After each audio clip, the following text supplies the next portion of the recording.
Okay, reassembly of the bike once you've got it on the repair stand. First step, and this is important, in order for this to actually fit in the box, these 2 points on the repair stand need to be slid all the way forward in relation to their tracks here. In order to assemble the bike, we want it slid further back on the stand. So in order to move that, we're going to release the gray lever there and the gray lever there. Grab both these points and slide the whole bike back, just like so. You can go ahead and relock this one. Go ahead and leave this one loose because we're going to need to move this position again once we spin your fork around. Next step is taking loose the Velcro straps, holding the handlebar to the fork and the top tube.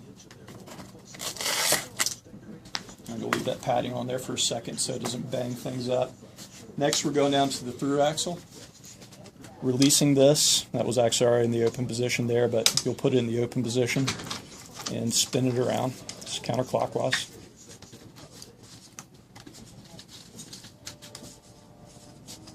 Once that comes out about 3/4 of an inch or so, you'll be able to extract it like so.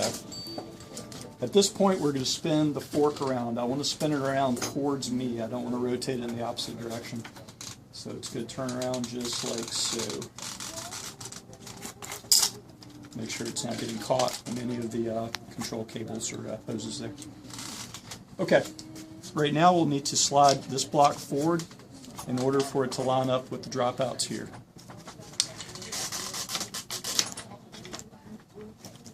Take your through axle and insert that back into position.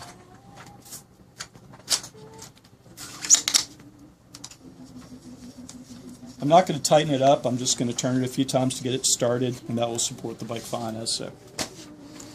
Take the packing material off, and we're going to rotate the handlebar back around. That is the appropriate orientation for the cables and hoses. You'll see this hose here, brake hose here, and derailleur cables here and here.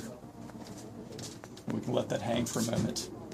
In the seat pack, underneath your saddle, there's a multi-tool that you can use for this step. You'll also find a red torque key, which is this guy right here. I'm going to use one of our shop tools as well, but you can use the multi-tool in your seat pack. Pause it. Alright, once we've got the stem cap off, our 4 bolts removed and the cap actually removed from the stem, we're going to take the handlebar, we're going to rotate it up, again making sure everything is straight there as we were talking about earlier. Line up the middle of the handlebar right in the middle of the stem. Put the stem plate in place. Bontrager logo facing up, of course. And we're going to start these and then use our tool to start snugging those down. Okay, so I've done the preliminary tightening in all 4 bolts here. As we're tightening those, obviously we want to make sure the handlebar is oriented correctly as far as spacing side to side. You've actually got little hash marks up here on the bar that you can use as reference. This logo will basically be right on the front of the bar. You want the bar sweeping back towards you. The exact angle of that is going to be rider preference, but this is basically where you want it there. To do the final tightening on that, you'll want to use the red torque key that we've got here. And again, we're going to go in a crisscross pattern, so turn that until it clicks.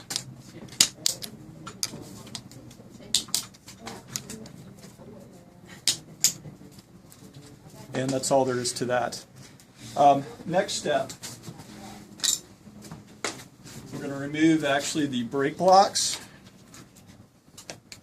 from the brake calipers. Those are the little red inserts that we've got in there on the front as well as on the back brake.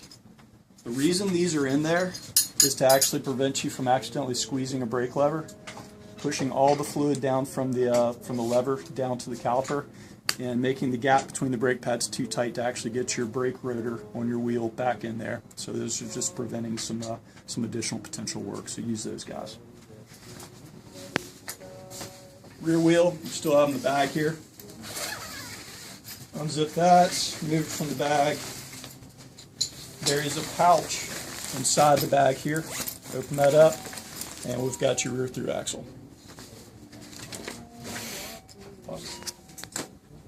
One. Okay, We've got a Velcro strap securing the chain to the chainstay here just to keep that from flopping around and screwing things up. Release that, let the chain hang free. We've got the rear wheel, which again we removed from the bag, and the through axle.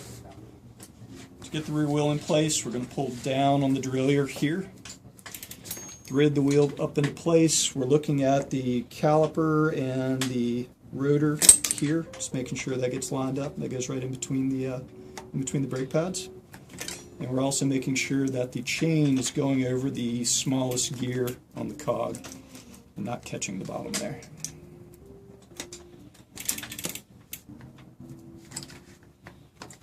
A little bit of a handful, but with a little maneuvering, you can get that in there. Hold that in place, take your through axle, insert it from the left side of the bike through the wheel.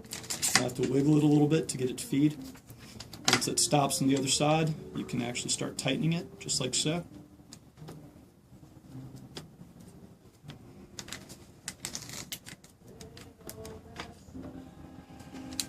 Once you turn that a few times, you're going to start testing to see if you've got enough tension on the quick release. That's pretty good, but I'm going to check it again. That's too tight, so we're going to go back. That position right there feels right. Next step, installing the seat. Remove the pack material. Notice that Brian has put a piece of tape on here to mark your seat adjustment. The bottom of the piece of the tape is going to be your mark, so the tape won't actually slide down into the frame of the bike. Insert that in position. And use your 5mm Allen key, which again is in the multi-tool in your seat pack here, to tighten that.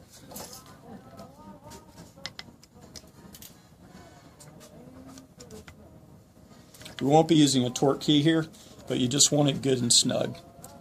Once you get the bike on the ground, you can test to make sure that it's tight and not twisting.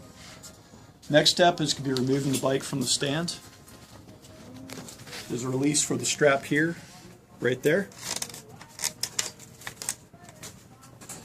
And we'll remove the through axle here.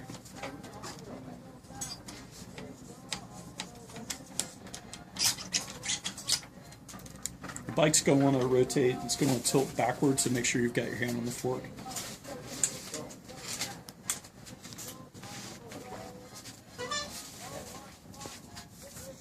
Grab your front wheel, insert it in the fork, line up the rotor with the brake pads, take your through axle. Might have to wiggle it a little bit, lift up in the fork if it's not lining up. Slide that into place.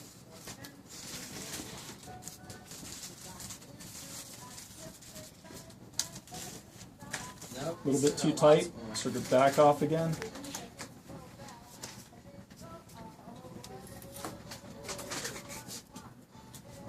Right there feels about right. Now we can spin it and make sure that's free.